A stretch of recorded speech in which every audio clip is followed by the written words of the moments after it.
Have you ever looked back at someone and thought, how did I miss it?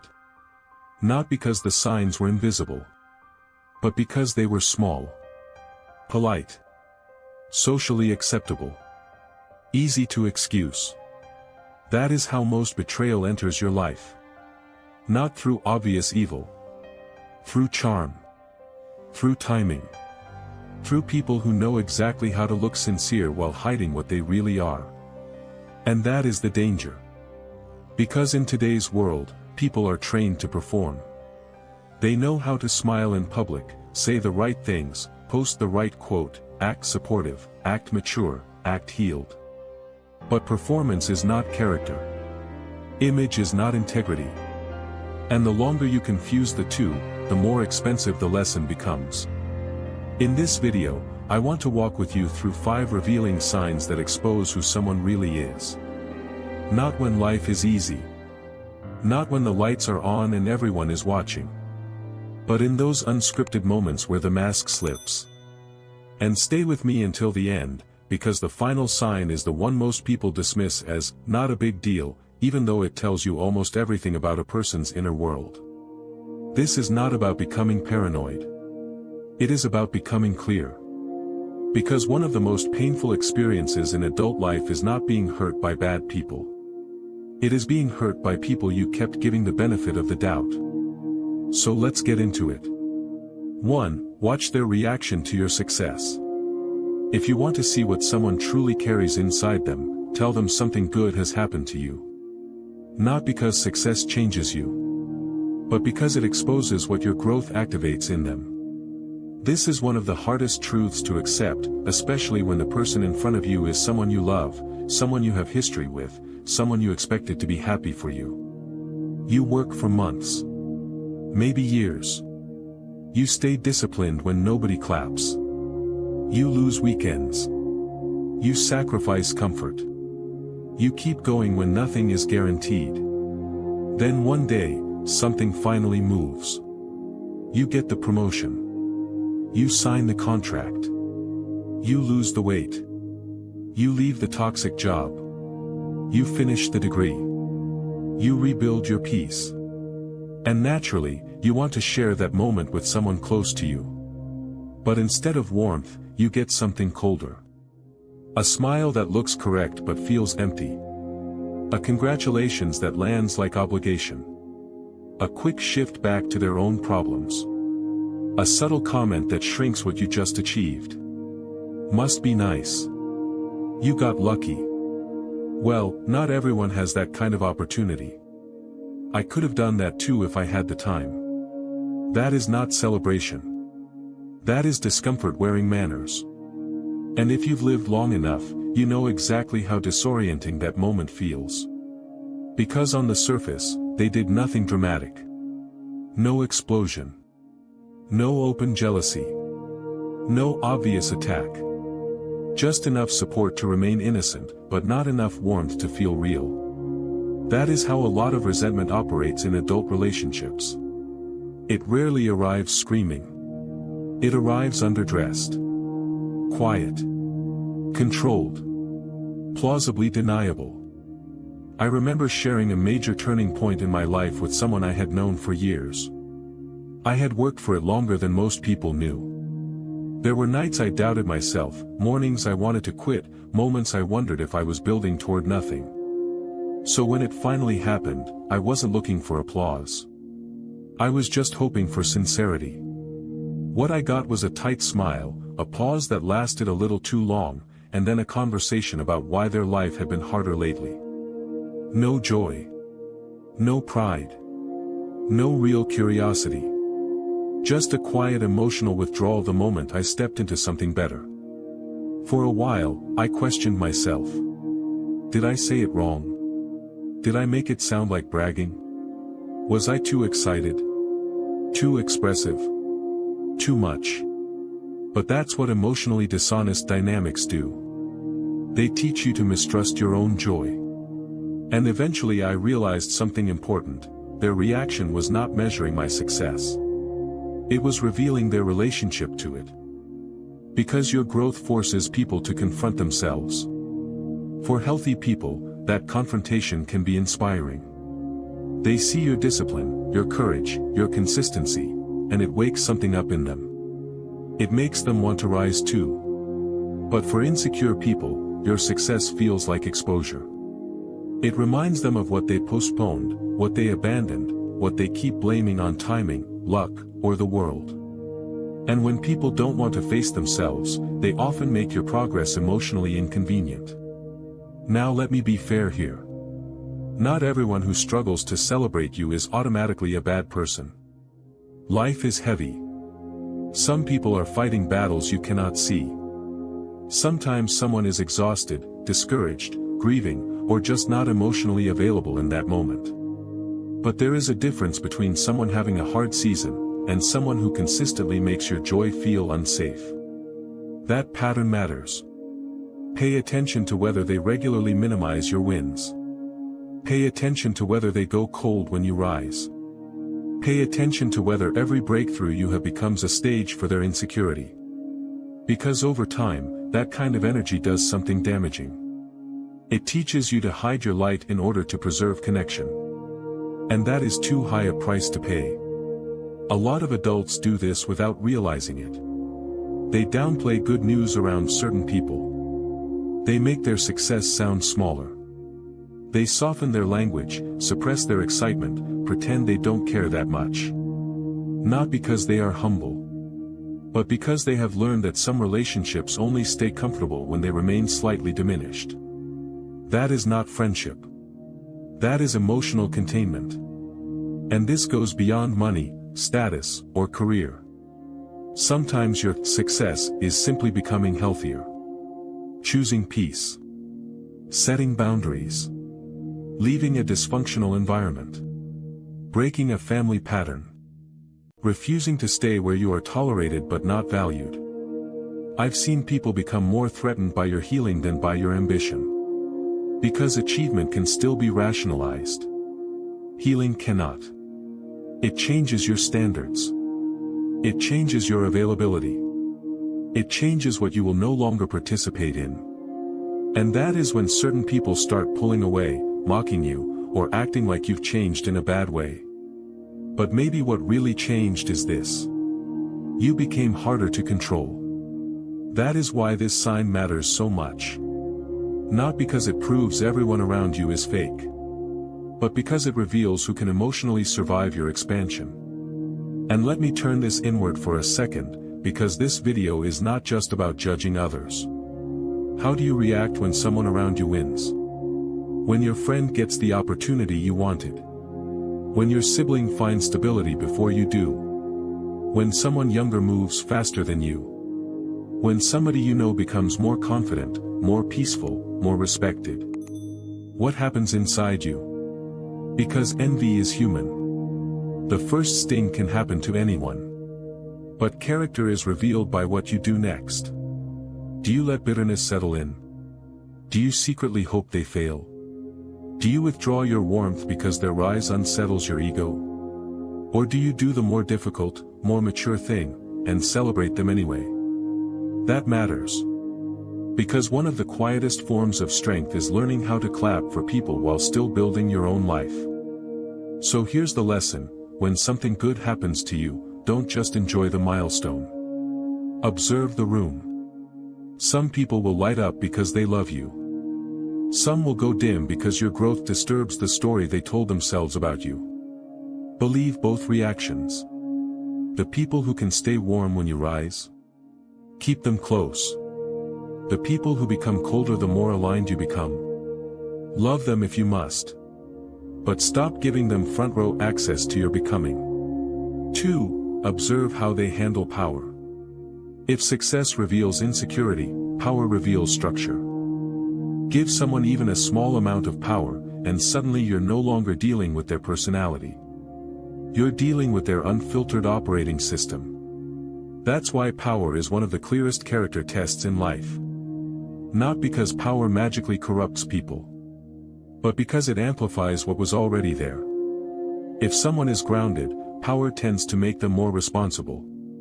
If someone is generous, power often makes them more useful. If someone is secure, power allows them to protect, support, and create space for others. But if someone is petty, controlling, resentful, or ego-starved, power becomes a microphone for all of it. And this doesn't only apply to CEOs, politicians, managers, or public figures. You can see this in everyday life. Watch what happens when someone is put in charge of a small project. Watch how a friend behaves when they're the one driving and everyone depends on them. Watch a partner during an argument when they know you're emotionally vulnerable. Watch how someone acts the moment they feel they have leverage. That is where the truth starts talking. I once worked with someone who seemed perfectly pleasant before they were promoted. Easygoing. Funny. Relatable. The kind of person everyone felt comfortable around. Then they got authority. And almost overnight, the tone changed. Their emails became sharp. Their patience disappeared. Every small mistake became a public lesson. Questions were treated like challenges. Feedback became theater. And you could feel, in every room they entered, that they were no longer interested in doing the job well. They were interested in being felt. That distinction is everything. Some people do not want responsibility. They want elevation. They want the emotional experience of being above others. And when they finally get even a little of it, they don't use it to build trust. They use it to rehearse superiority. That is why small power often reveals more than large power. Because in small situations, people think it doesn't count. They think being controlling over something minor is harmless. But no, the scale is small, the psychology is not.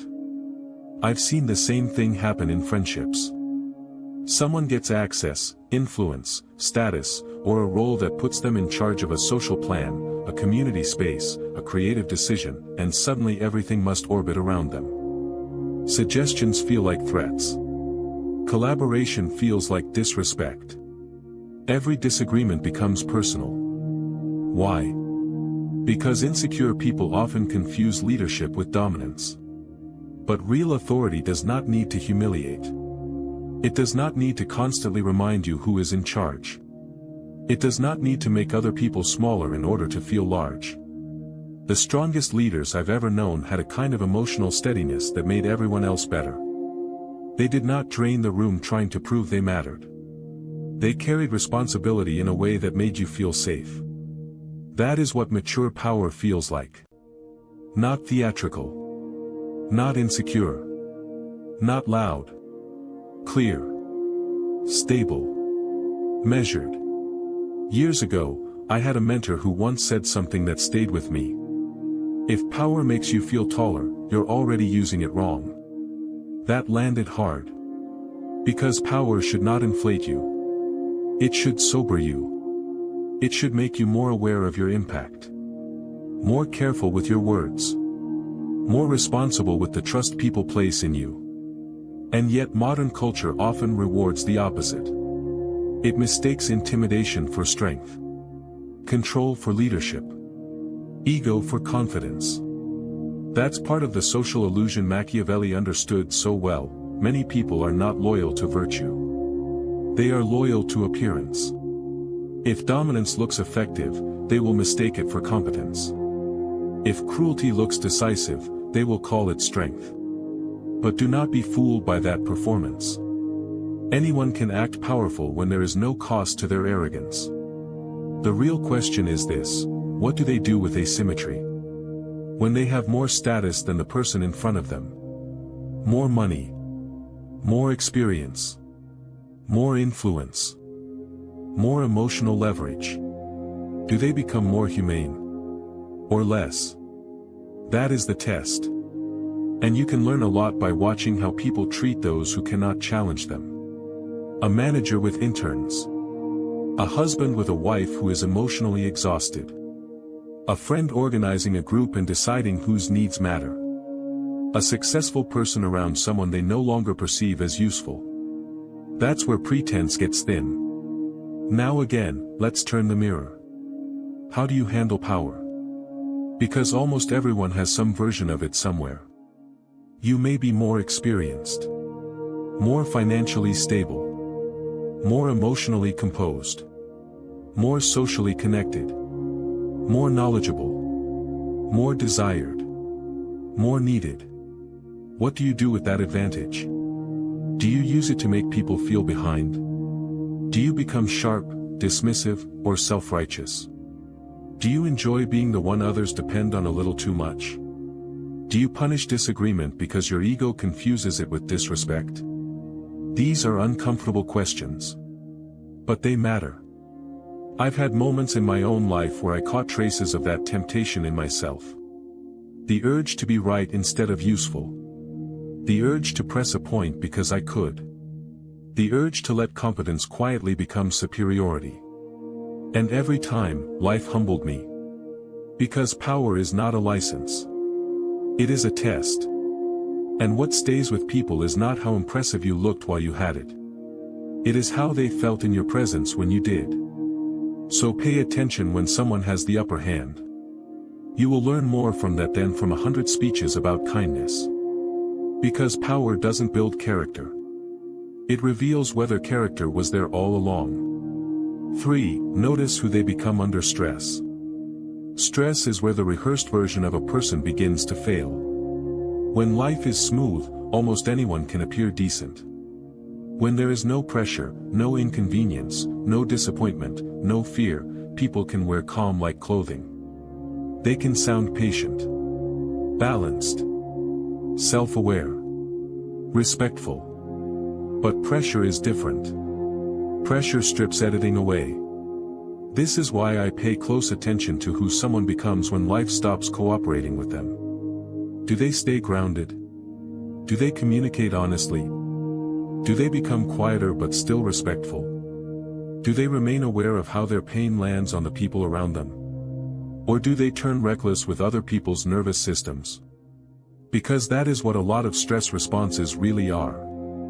Not just emotional struggle. Unmanaged emotional fallout. I once knew someone who was magnetic when life was going well. Funny. Warm. Generous. Easy to love. If you met them at a party or over dinner on a calm week, you would have thought they were one of the best people you could know.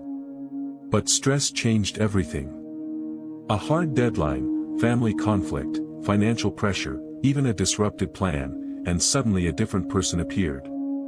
Their voice got sharper. Their patience vanished. They made cutting remarks, went cold for days, snapped at the nearest person, and later explained it away with some version of, "You know how I get when I'm stressed." At first, I accepted that. Most compassionate people do. We tell ourselves they're overwhelmed. We tell ourselves everyone has bad days. We tell ourselves not to be too sensitive. We tell ourselves this is temporary.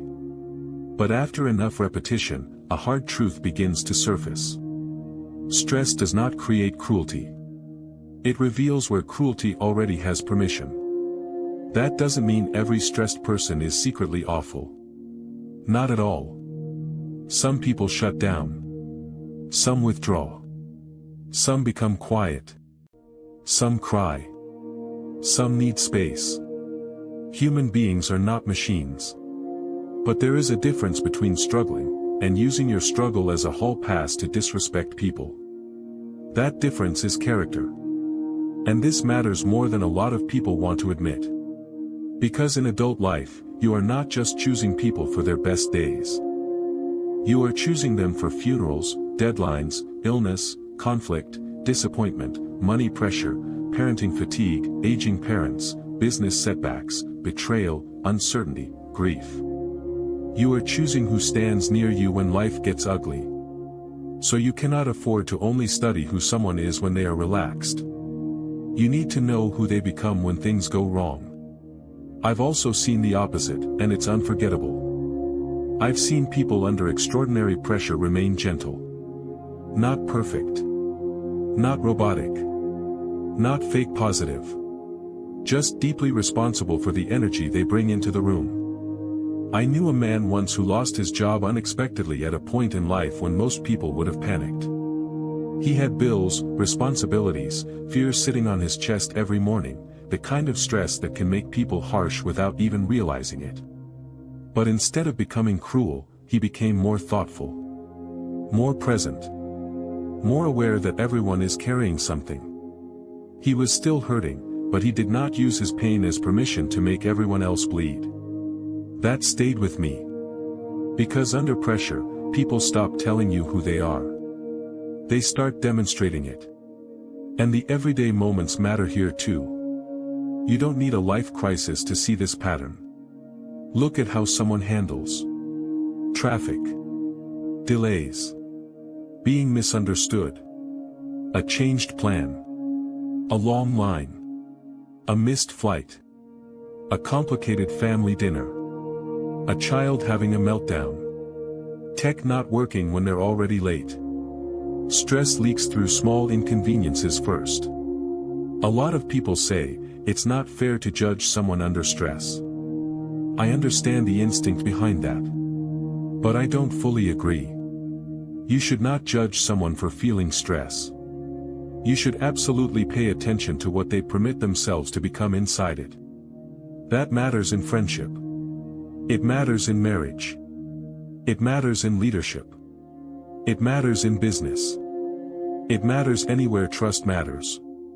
Because one of the most dangerous dynamics in any relationship is when one person becomes the emotional collateral every time life gets hard for the other. And if you've ever been that person, the one who absorbed the mood, the snapping, the withdrawal, the contempt, the emotional unpredictability, then you know how exhausting it is to live near someone who cannot suffer without spreading the suffering. Let me be honest here too. I'm not speaking from a pedestal. There have been seasons in my own life when I was stretched too thin. Too many deadlines. Too much emotional noise. Too little rest. Too many things asked of me at once. And in those seasons, I have heard tension in my own tone that did not belong there. I have seen myself become less patient than I wanted to be. What changed me was not pretending I was above that. It was taking responsibility for it. Because growth begins the moment you stop saying, "That's just how I am under pressure," and start asking, "What am I asking other people to endure when I refuse to regulate myself?" That question can humble you fast. And it can heal relationships too. So when someone is stressed, notice who they protect and who they punish. Do they still try to be fair? Do they apologize when they cross a line? Do they own the impact of their behavior? Do they make an effort not to dump their pain into the nearest person? Or do they expect everyone around them to become emotional shock absorbers for their unprocessed life? That tells you everything. Because stress is not just a measure of capacity. It is a measure of accountability. And in a world full of polished personalities and rehearsed language, few things reveal the truth faster than pressure. 4. Tell them no and study the reaction. If you really want to know whether someone respects you, disappoint them. Not cruelly.